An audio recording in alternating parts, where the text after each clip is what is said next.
सद्गुरू श्री ब्रह्मचैतन्य महाराज गोंदवलेकर यांचं प्रवचन 20 मार्च. माझे मी पण हेच दुःखाला कारण. भीती न बाळगावी चित्ती, रक्षण करणारा आहे रघुपती. भीती न बाळगावी कशाची काही, राम रक्षिता आहे हे हृदयी जाणूनी राही.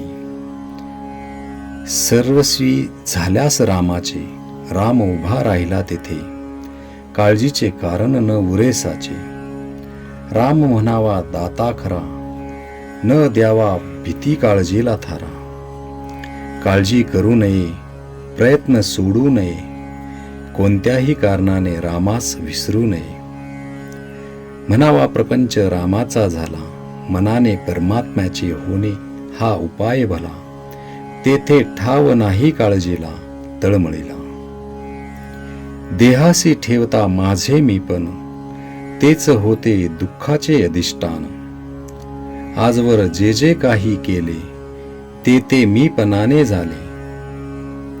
जे जे मीपणाने केले, ते ते दुःखाला कारण झाले. बाह्य वस्तू जरी मीपणाने सोडली, तरी अभिमानाने वृत्ती बळावली. तेथेच घाताला सुरुवात झाली. आग्रह आणि हट्टीपण हेच अभिमानाचे लक्षण. कर्तेपणाचा अभिमान हाच दुःखाला कारण जाण. प्रपंचाचे दुःख भोगणे, ते मीपणा असल्याची खून जाणणे. मी माझेपणाने जोपर्यंत धडपड जाण, तोपर्यंत नाही समाधान. देह बुद्धीचे प्रेम स्वार्थाला वाढविते जाण. स्वार्थाचे आपलेपण हेच घाताला कारण. आजवर जो जो प्रयत्न झाला, तो तो देहबुद्धी वाढवितच गेला. देहबुद्धीचा भाव तो मुळीच दुःखाचा ठाव.